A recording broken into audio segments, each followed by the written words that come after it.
Boxing King Media in association with Boxraw. Jamie Moore, a huge fight week for your fighter Chantel Cameron. Just tell me initially, how's everything gone for you so far with regards to preparation, like the pressure of coming to Dublin and being in the away corner? Yeah, everything's gone fine. Obviously, big occasion coming into Katie's back garden, but Chantel's dealing with it really well. She's mentally as well as physically in the best shape I've ever seen her. So yeah, all good to go.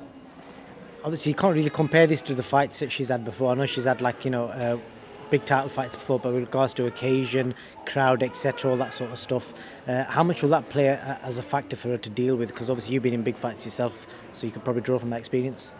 Yeah, I mean she's been in big fights. She's fought in big arenas for years now. So once you've sort of done it a few times and you've been in that situation, whether you're chief support or whether you're top of the bill, it all sort of gets drowned out in the noise anyway. It's a boxing ring's a boxing ring, and that's it.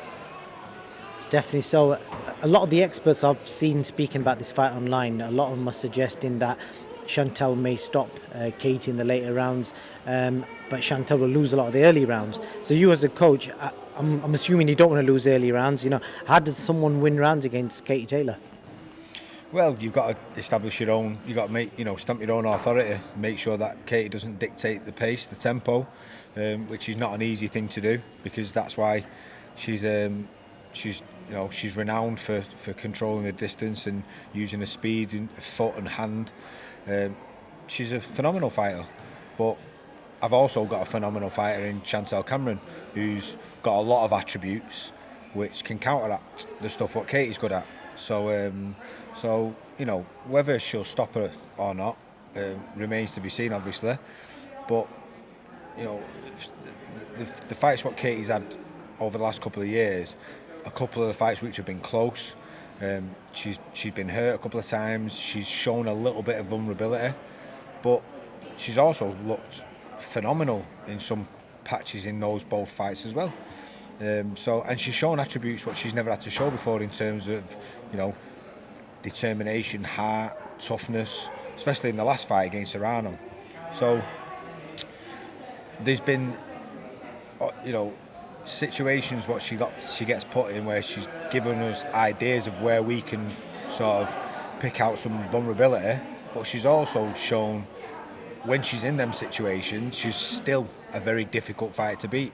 So I'm just so confident in Chantel. I've said it for years. I always believed that she had the capability of becoming the best female fighter in the world, and I still believe that, and I'm 100% confident that on Saturday night everyone's going to see the best. You touched on it there, Jamie. Is the timing right? Because a lot of people are saying that tagline. It seems that the timing is right to catch Katie Taylor on the back end of all them hard fights. Well, maybe so. The timing's everything in life, not just in boxing, in every aspect. If you're going for a job and if there's not a job vacancy for the type of job you're going for, then it's not the right time. Or you might become redundant and then all of a sudden you walk in the job centre and a job's come up that day. Everything in life's timing. But I've said this as well. Just because Katie has shown a couple of signs of vulnerability doesn't make her a bad fighter. Every fighter has vulnerability. Chantel's got vulnerabilities. Jack Catterall, every fighter I train, every fighter in the planet has got vulnerabilities.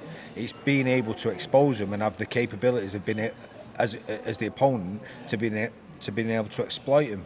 And I just believe Chantel Cameron is good enough and has enough equipment in her armoury to cause those problems to Katie.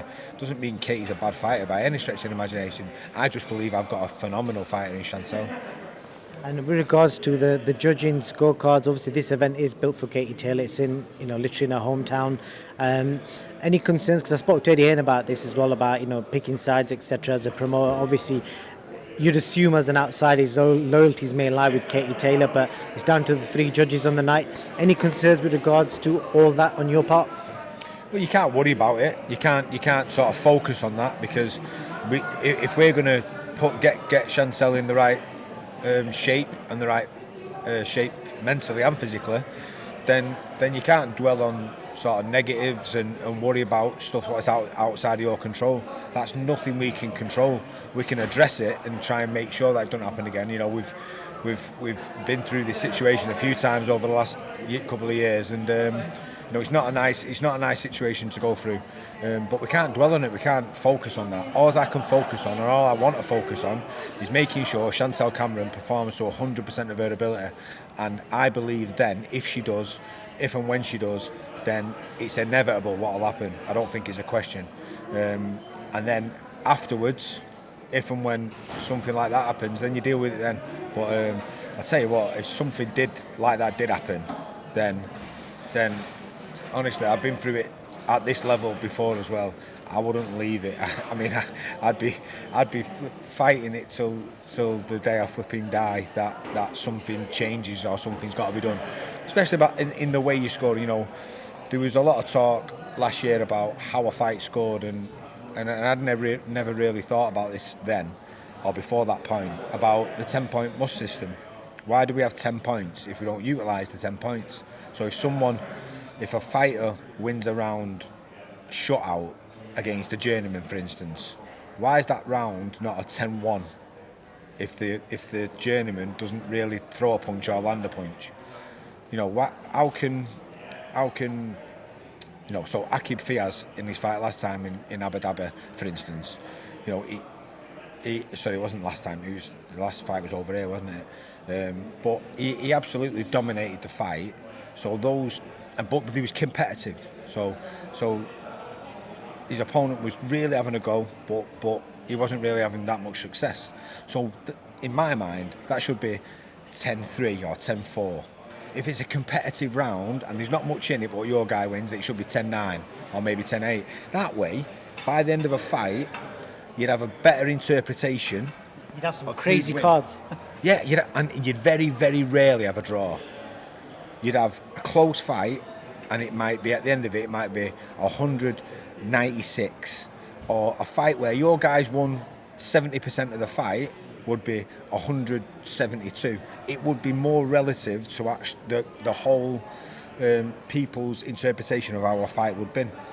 So I'll tell you what, God forbid anything happens on Saturday, because I will not stop. I'll be going on about changing the scoring system forever. But I've got faith in the judges. That's all I can say, is I've got faith in the judges, because when stuff happens like what happened last year, then it does make people sort of go, wow, hang on, you know, something needs to be done. And I think since then, a lot of the time, the vast majority have been pretty fair decisions. Well, that's the reason I brought you up, because the last time you was in a similar situation with your fighter going up against the undisputed. Obviously, you're for Chantel's titles this time, but do you know what I mean? Same sort of comparison in the away corner. Just moving on, so I'm going to ask you a couple of other things. You'll have seen Tyson Fury's Instagram posts today, calling out everyone, saying that the fights have obviously called off with AJ, Usyk and Zhang. What do you make of what he's come out and said on IG, and what move do you think he should make next? To be honest, I've not seen any of the stuff what he's put out on Instagram, so I really can't comment on what he's put. But I think the same as everybody else, really. Everyone wants to see him versus Usyk or AJ. You know, we've seen the Deontay Wilder fights, or even still Usyk versus Wilder. You know, we've seen Usyk AJ. People just want to see the best fights, don't they? And I'm sure they all want to make it happen. I think it's a bit more difficult, really, when you have 4 fighters involved in a mix where they're all trying to make it happen, all get on the same page. Probably easier to sort of separate the two and make AJ versus AJ Fury and Usyk versus Wilder. But it'll be an absolute crying shame if we don't ever see Tyson Fury versus AJ. You know. Quick word on yourself, Jamie. I always see a lot of people make comments about trainers and their ability, etc. Obviously, you've got the T-shirt when it comes to fighting. In your opinion, what makes you such a good trainer? Because you've obviously attracted some big names, which suggests that you know what you're doing. What do you think makes you a great trainer and makes you stand out? I just think, for me to make a comment on myself being a good trainer, I don't find that. I don't feel that's a comfortable situation. That's not for me to say. That's for somebody else to say. I just feel like all I ever try and do is the best of my ability for the fighter, and you know, if you understand your fighter, you understand the vulnerabilities, you understand the strengths. If you try and make sure that they protect the vulnerabilities as best they can, and use the strengths to the best of their ability, then you're going to get the best out of them. I think I'm privileged. I've been really lucky to work with some phenomenal fighters over the years, and in a relatively short career, I think I've only been coaching people for going back to when Tommy Coyle asked me to train him, which was just over 10 years ago. So in a short space of time, really, I've been involved with some unbelievable fighters: Carl Frampton, Tommy Coyle, Rocky Fielding, Martin Murray, Chantel, Jack. I don't want to miss anyone out here, but I've got some young ones coming through as well, and just an absolute privilege just to work with him. And for me, I think a lot of the time, a world-class fighter, can make a trainer. In terms of the reputation, I always look at a trainer as a good asset. So I don't ever think in terms of you being a world-class trainer, because I don't think you can make an average fighter a world-class fighter by being a good trainer. I think you've got to be a world-class athlete, and you can be moulded by a good trainer, and then that makes you a good asset to the fighter. I don't understand. I don't really agree with the logic of being a world-class trainer. I was actually going to spin the question when you were saying don't have to answer it. If I was Ryan Garcia, right, I come up to you, Jamie, I'm looking for a new trainer. Why should I choose you? Would the answer be the same? Well, I believe that I'd be a good asset to him, because I'd help him try and mould his assets to the best of his ability. So I know I can help good fighters. That's what I mean. But I wouldn't call myself a good trainer. I just believe I've got experience. I've been in boxing for 30 odd years now. Experience is an absolute massive benefit.